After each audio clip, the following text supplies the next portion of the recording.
You see, Israel's pretending that they have a legitimate right of self-defense. They're saying we have a right of self-defense, that an imminent threat exists that is coming. There's two things, though. One, in 2004, the International Court of Justice has addressed this very issue. And what they said is Israel has no right to articulate a right of self-defense under Article 51 because a occupier can never claim self-defense against the occupied. Right. Even in the case where there's necessity, they cite the necessity. You can't cite necessity to protect yourself from a threat that comes from within the scene of the crime. And occupied Palestine is a scene of a crime. Israel is an open violation of numerous international laws. So Israel can't cite international law to defend itself from its violations, ongoing violations of international law, even if it's in regard to this. So Israel can sit here and say, oh, there's a terrorist there, a terrorist there. It doesn't matter. Israel is the criminal enterprise. Israel is the nation that's violating international law. And it doesn't excuse, and again, I wanted to make this point. If you who are they to say leave? I mean, you could flip the script and say, hey, Hamas told you to leave. You didn't. So they can just kill your civilians? But again, let's just talk about the civilians that are dying here, because what Hamas did on October 7th was not a terrorist action.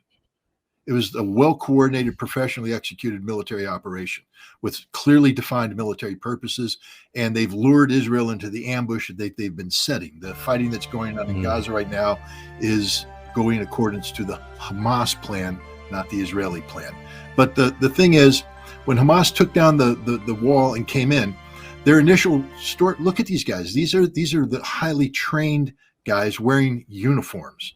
They have boots, they have uniforms, they have identifying marks, etc. They don't go around haphazardly killing people. They went in with specific targets in mind. If they took out a location, it's because they received resistance. These are the guys that when they they knew exactly where to go and how much time was on the clock. But behind them came another wave of armed people. Some of these were because Gaza, it's not just Hamas in Gaza. There's also the Palestinian Islamic Jihad. They're also well disciplined, organized, a little bit more crazy, but they're there. But then you have a whole bunch of offshoots. You have the territory. It's like gangs. You have these gangs of people from the neighborhood. I come from the corner of 5th and 3. We're the 5th and 3rd Lions of Israel. Hey, the Lions of Israel. No training, just guys with. Israel has the same thing with the gangs among settlers. Yeah, and so these guys looked at the hole in the wall, and they came in. These are the people who did looting. These are the people who did murder, because they did come in and they killed innocent Israeli civilians. I say innocent. They killed Israeli civilians. You ain't innocent if you live in a kibbutz. I'm just telling you right now, you're not innocent. Look, if you break into someone's house, they can shoot you dead just for coming into someone's house to steal something. Now, imagine stealing the entire house. Under our law, you can kill that person. I mean, they're all thieves. I'm not defending what happened with these. I'm trying to say that Hamas did not do half the crap that they've been accused of doing. First of all, a lot of those people who died in that outdoor rave, the music festival, is a crossfire between Hamas and Israeli forces. There was a lot more resistance going on. The vast majority of the people that were there were either active duty soldiers on leave, or they were recently released from the military. But these are military age people out there. Many of them had guns. There was a lot of shooting going on, a lot of crossfire going on, a lot of confusion going on. And again, we need to be careful about the stories that people say about Hamas throwing grenades. Did they? Maybe. Probably. But also keep in mind that the Israeli Defense Force came in and started throwing grenades and started shooting places up with tanks. A lot of indiscriminate fire going on. These, again, are conscript soldiers who were put together, and there was a handful of elite units that responded, as a unit. Shaldag came in, the Sayat Matkal came in, other groups, and they took heavy casualties, by the way. But they were responding, but they were responding haphazard. There was no plan. Israel didn't have a plan.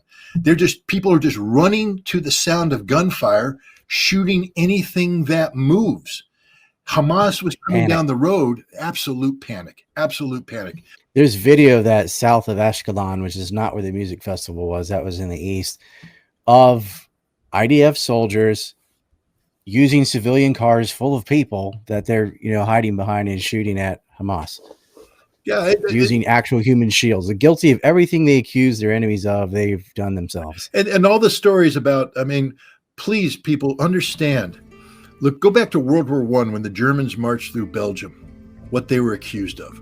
Bayoneting pregnant women. I mean, literally, they're taking the script from World War I about slicing babies out of the belly. This whole story about how Hamas came in, a family eating, gouged the eye out of the father, slit the belly open of the mother, cut off the fingers of the kid, and then sat down and eat the meat. Bullshit. 100% bullshit. None of that's true. They cooked a baby in the oven. Really? Show me the goddamn baby. What I bet happened is that a mother in a panic hid the baby in the oven, didn't turn on the oven, hid the baby in the oven. She might have been killed. The Israeli forces came in, fired a tank round into the building, set the building on fire, and they burned the baby alive in the building. We cannot give the Israeli Defense Force a pass here. These are panicked conscripts. They're not very good at what they do. If they went up against a real military, they get their butts handed to them that quick. These aren't. Have you seen all Have you seen all the mistakes they're making now that they've gone in? Let me explain. Let me get a map here for everybody.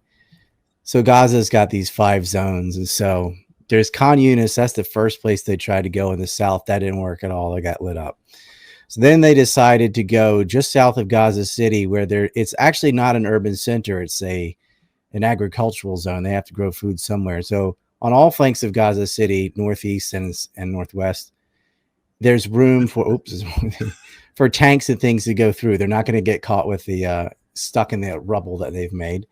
So they're like, oh, look, you said it was impenetrable. They're in there now. Not really. They're just in open fields, and they're getting hit with grenades, and they're losing things. They flipped over a tank themselves today. They did one yesterday, 2 up north. No, not fighting anyone. They just don't know how to drive. Ran into a ditch, flipped it over. One guy died. The other one, they were trying to get on some sort of truck, and they went over too far and flipped it over. They're all bunched together. They're lucky they're not at a peer-to-peer fighting force because they're making so many mistakes. Saw the drone drop the grenade on the group of guys that were all. I'm sitting there going, "What are you guys doing?" 5 feet to the left, and they would have got them all. Yeah, but I mean, I'm sitting there going, "Why aren't you in individual fighting holes on the perimeter looking out? Why are you concentrated in the middle? What the hell kind of amateur?" That is basic modern warfare. I'm a civilian, and I know this just from covering Syria and Ukraine. You can't all group together like that. Did you see? You have to spread out. You have to be there, and there should be bulwarks or a barrier or something, because drones can drop a grenade on you. Someone could spray you all with a machine gun, whatever. Like, did you see the RT footage? RT got a guy down into the tunnels. I have seen some footage of the tunnels from RT. Well, I mean, this is the new. He went in like yesterday, filmed it. They have Hamas assault squads moving around, wearing Israeli defense uniforms with Israeli defense. I mean, it's 5 guys who look just like the Israelis. And I looked at that and I went, huh, because somebody had sent me a video yesterday that showed 6 Israeli soldiers captured, tied up, being interrogated, filmed by Hamas. But the Hamas guys were all wearing Israeli uniforms. And I'm like, what? But then I saw that Hamas has gone in there. They have a couple videos that show them.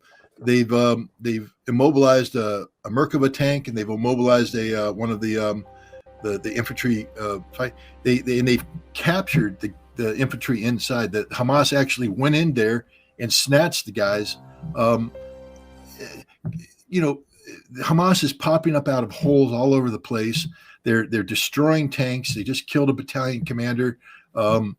This ain't going the way the Israelis want it to go. And they got a whole transport vehicle. All 12 of them are dead. And when you the deeper you go, the more vulnerable your logistics become. And as you said, they're fighting in open terrain right now, or in undamaged, built up areas outside of the main area.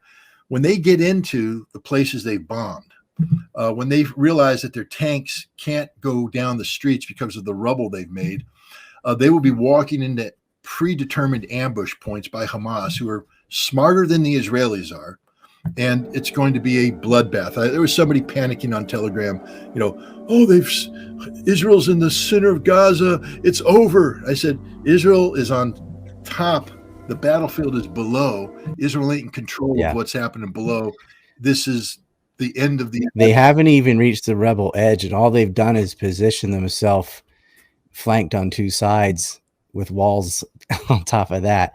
They only have one exit point, which they're going to cut that off right away.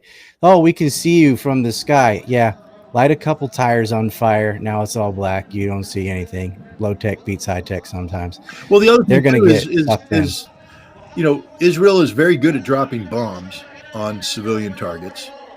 They can do that. But when Hamas brings the fight to you, for instance, you have your battalions deployed into an Israeli battalion, and Hamas is coming up from tunnels within your perimeter or close to your perimeter, and they're hugging you. There's no air support. No air support's going to help you. At that point in time, they've negated this. Now it's a man-to-man fight, and the Israelis suck at man-to-man fighting. The Israelis don't. Here's the secret to this war. The Israelis are scared to die. They don't want to die. These are scared boys, literally scared boys. Hamas, they got nothing to live for except killing Israelis. And so they are going to be aggressive in the fight. They're not suicidal, but they're when the bullets go off, the Israelis are going to duck down, hide. They're going to cower. Hamas is going to aggressively move forward. Yeah, some of them are going to get killed, but they're going to aggressively move forward and bring the fight to you. This is not an equal fight. I was talking to a Canadian soldier, Jeremy McKenzie. He said, when those bullets start going and your heart rate goes up to 145, they're going to panic. They're not well trained. They're going to panic. They're going to cower. And Hamas has been sitting here thinking about this all year long. And after all this suffering, all this bombing, hospitals, churches, mosques, apartments, everyone there hates you. Everybody, every citizen in Gaza is going to be Team Hamas. They have eyes and ears everywhere. Oh, there's some over here. There's a tank over here. They're going to have perfect information, and they're going to get wiped. Now, they did some more games because they were actually more worried about Hezbollah. I think they should have been worried about Hamas as well. I think it was Firm Hand or Stern Hand or something that. Firm Hand, yeah. Yeah. And it was the most recent, but they did, and there was another one, the Straits of Fire or whatever, and they lost in both. And they lost in both without even, that was with no scenario fighting Hamas. That was just fighting Hezbollah. We have a lot of talk. I'll get your opinion on this rush before you go. The leader of Hezbollah will probably most likely speak after Friday morning prayers. There's a lot of pressure, even though it's probably not in their interest, and Hamas can handle this, but there's a lot of pressure to say you need to enter the war. Yemen seems to be, or partly entered the war. They're firing ballistic missiles. Israel, I'm going to point this out for everybody because for his time's sake, because Ridge got to go soon. The Iron Dome, not very effective against real missiles anyway. Did a prior interview with Ted Postal, an actual rocket scientist. It can stop these Qassams and Katyushas and things that are so slow. Like a 5% success rate against real missiles from a short distance. But it won't matter even if it was, because they're running out of ammo. Yeah. And so I don't know how much they have left. 3,000 shots or something. Hezbollah has over 100,000 missiles, not rockets, missiles. They can overwhelm them. They could take out Haifa. They could really do some damage. Of course, economically, Lebanon and Syria can't do a protracted war. But I don't think it would be such a long, protracted war when they have no defense against these missiles. Talk about the, I guess, lack of plan, or whether you think they have just a bad plan, or what is Israel doing? halfway into Gaza, 1 foot in the grave, knowing that in a couple days Lebanon could enter the war, which they can't even take on in all their war games exercises one-on-one. Look, right now Israel's got 300,000 troops surrounding Gaza. Up in northern Israel, they got 70,000 troops. As you pointed out, if Hezbollah gets involved, it's game, set, match. It's over. It's going to be over in a matter of days. Iron Dome. This isn't 2006 where Hezbollah is firing Katyusha rockets and unguided rockets, and they overwhelmed the Israelis then. They've done a program, precision guided missile program. Iran has been providing them with this. They have 200,000 rockets and missiles. 100,000 are the unguided old stuff that they're just going to fire the first day, just get it all out there and have Iron Dome shoot its load, and then there will be nothing left. And then they have 100,000 that will literally go through the window of the car designated to hit. They're that accurate. And Israel's a small country, and when you eliminate the open space, it becomes even smaller.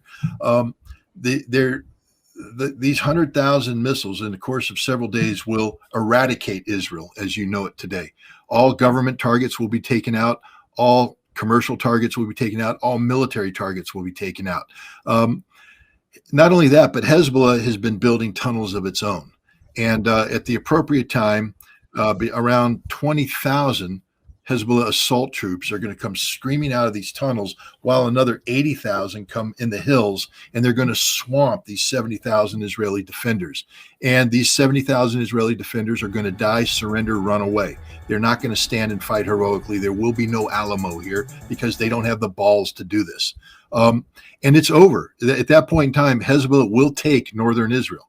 They will take Israel down to the Sea of Galilee if they want to. And there's nothing Israel can do to stop it because all their forces are here. You can't mobilize. The poetic justice if northern Israel got annexed.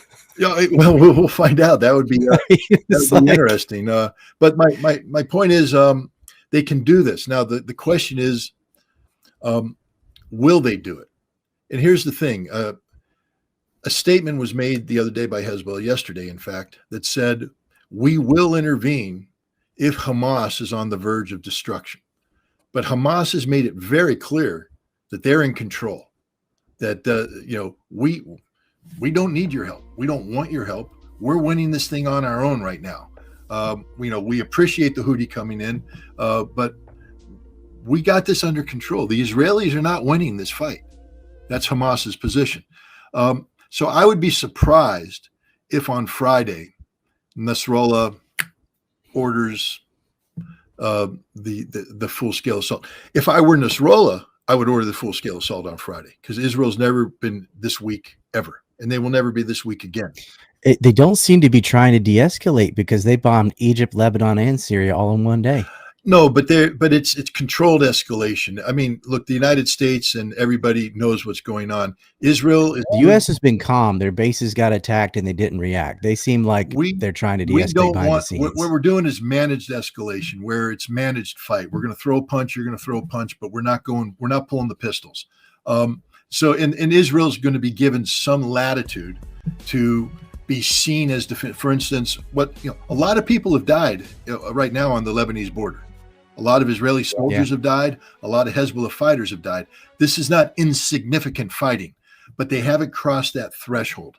And I think that we're going to see a gradual escalation of that fight to keep it just below the threshold, just so that because Hezbollah has a political problem. This is the moment they've always been saying, we're all about the Quds, we're all about Al-Aqsa, we're all about the Palestinians. And now here's your chance. They're slaughtering the Palestinian civilians. Right now, there will never be a better chance than Friday to take Israel off the face of the map. It can be done. Israel is in the weakest position it's ever been right now. They cannot prevail in combat. The best gift you can give to Israel is allow the Gaza thing to peter out so that they get a ceasefire, because Israel will eventually agree to a ceasefire. And when that happens, you go back to status quo ante, which is a defeat for Hamas, to be honest. Hamas wins only now. You can only win if a Palestinian state emerges from this, and that can only happen with the strategic defeat of Israel And that's not going to happen by Hamas alone. Hezbollah must come in, backed by Iran. Now, I'm supposed to be Mr. Peace, and I'm supposed to look for the peaceful solutions, and I prefer that. I don't want people. They had a bunch of off ramps that they didn't take. But right now, to be honest, as a military guy, I'm just sitting there saying, now's the time to execute the biggest war plan you ever had in your life to take Israel off the face of the map. Now, it'll stop before that, but as you said, it would be nice to see Israel lose northern Israel. It would be nice to see the Syrians gain the Golan Heights, their own land back. Yeah, it would be nice to see Gaza connected with the West Bank by regaining control of the Negev desert territory that was always theirs to begin with. And it would be nice to see political Zionism put in the grave. I believe in the right of the existence of an Israeli state. I believe that sure. They got to throw Netanyahu under the bus and his terrorists. They got to throw all the right-wing parties under the bus. It's the day of political Zionism being allowed to dictate outcomes. Israeli exceptionalism is over. Israelis aren't exceptional. They're humans just like all of us. Israelis have a right to exist. You mean God's not a real estate agent? We're coming up on the anniversary. I'm a day ahead of you because I'm in Korea. Tomorrow be the anniversary.